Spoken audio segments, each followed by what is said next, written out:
Hello friends, welcome to defence matrix. तो आज हम बात करने वाले हैं बोइंग P-8 के बारे में, जो कि इंडिया का मैरीटाइम पेट्रोलिंग एयरक्राफ्ट है। तो ये दुनिया का बेस्ट मैरीटाइम पेट्रोल एयरक्राफ्ट माना जाता है, और क्यों माना जाता है उसे आज समझने की कोशिश करेंगे। आज इस एयरक्राफ्ट की हम डिटेल में जाएंगे और सामने से स्टार्ट करते हुए पीछे तक हर एक चीज़ को डिटेल में समझने की कोशिश करेंगे। तो हम शुरुआत करते हैं सामने से। इसकी नोज पे जो रेडार लगा हुआ है वो है APS 137D V5 synthetic aperture radar. तो ये जो रेडार है ये वेरिएंट है AN/APY 10 रेडार का, और इसका जो मेन काम है वो रेडार इमेज को डेवलप करना है। तो ये दो मोड में काम करता है, जिसमें पहला है सिंथेटिक अपर्चर रेडार मोड, जिसे SAR मोड भी कहते हैं। दूसरा है inverse synthetic aperture radar mode, जिसे ISAR मोड भी कहते हैं।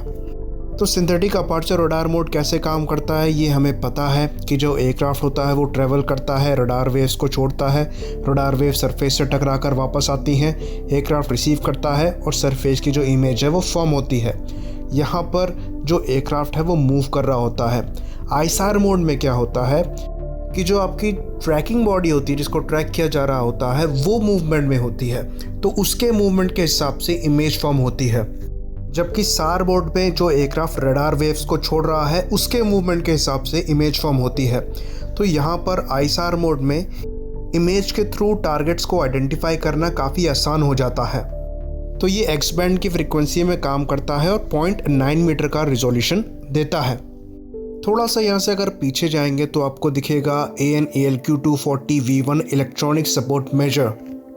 ये हेल्प करता है आइडेंटिफाई करने के लिए दूसरे रडार या फिर इलेक्ट्रॉनिक सिग्नल्स को एमिट करने वाले एयरक्राफ्ट या नेवी वेसल को।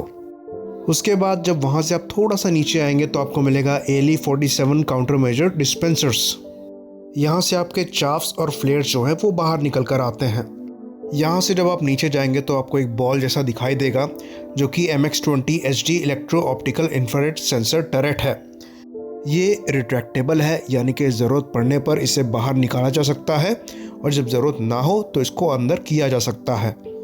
उसके बाद जो ALE-47 काउंटर मेजर डिस्पेंसर्स हैं, उसके ऊपर जो स्ट्रक्चर थोड़ा सा निकला हुआ है वो है मिसाइल वार्निंग सिस्टम। उसके बाद जब आप MX-20 HD electro optical infrared sensor turret के पीछे जाएंगे तो आपको स्पेस मिलेगा, जो कि देखने में नॉर्मल लगता है, पर वो ऑक्सिलरी फ्यूल टैंक का स्पेस है, जहां पर 31,760 किलोग्राम फ्यूल कैरी होता है। तो यहाँ से हम थोड़ा पीछे जाते हैं और बात करते हैं विंग्स की। तो विंग्स में आपके CFM इंटरनेशनल के CFM56 इंजन्स लगे हुए हैं, जो कि करीबन 121 किलो न्यूटन का थ्रस्ट पैदा करते हैं। तो ये काफ़ी ज़्यादा इकोनॉमिकल इंजन है, और टोटल जो रेंज प्रोवाइड कराते हैं इसको वो करीबन 2222 किलोमीटर की है। ये इसकी कॉम्बैट रेंज है। वहीं पर बात करें तो ये 4 घंटे जो है वो एंटी सबमरीन वॉरफेयर मिशन के लिए हवा में रह सकता है।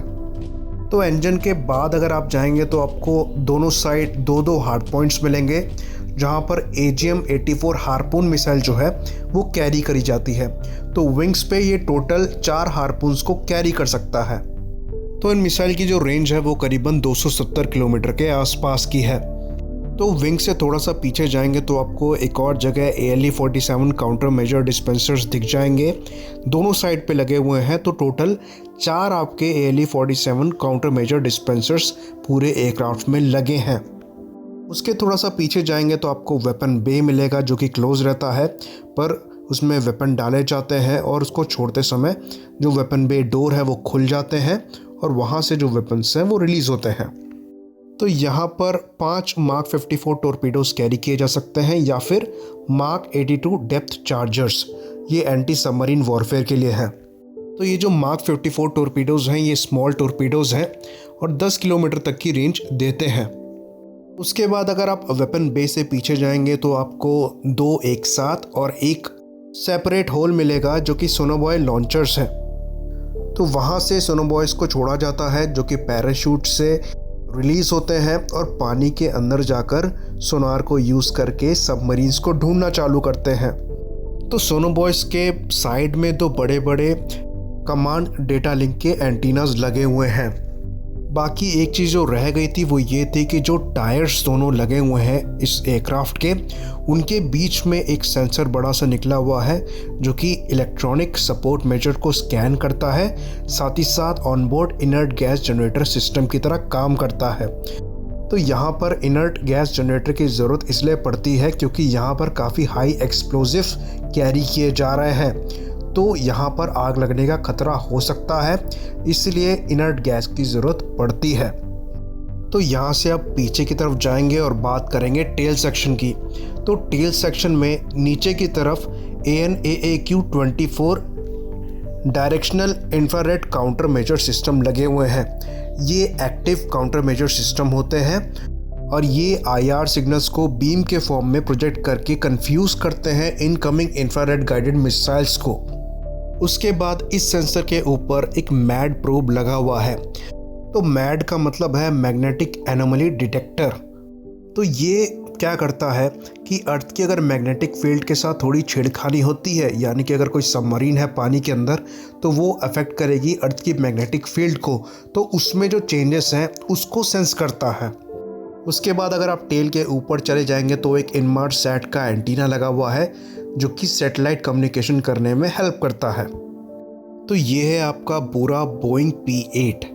तो इसको जहाँ तक हम लोग समझ पाए हैं इसमें काफ़ी अच्छी एंटी सबमरीन वॉरफेयर की कैपेबिलिटीज़ दी गई हैं, जहाँ पर आपके पास टोरपीडोज, सोनोबॉयज़ और मैड प्रोब्स जो हैं वो दिए गए हैं। साथ ही साथ एंटी शिपिंग रोल के लिए भी ये हार्पून्स को कैरी करता है और पेट्रोलिंग के लिए इसमें एक advance synthetic aperture radar mode और ISR मोड के साथ रडार लगा हुआ है। साथ ही साथ एक electro optical infrared sensor turret भी लगी हुई है। बात करें प्रोटेक्शन की, तो प्रोटेक्शन के लिए भी इसमें जो काउंटर मेजर सिस्टम्स हैं वो भी दिए गए हैं और जो एक्टिव काउंटर मेजर सिस्टम है जैसे कि DIRCM हो गया वो भी दिया गया है। ओवरऑल ये एयरक्राफ्ट काफ़ी बेहतरीन है मैरीटाइम पेट्रोलिंग के लिए और इवन शिप और सबमरीन हंटिंग के लिए भी। इसी बात पे इसे ख़त्म करते हैं। लाइक करिए, सब्सक्राइब करिए। जय हिंद।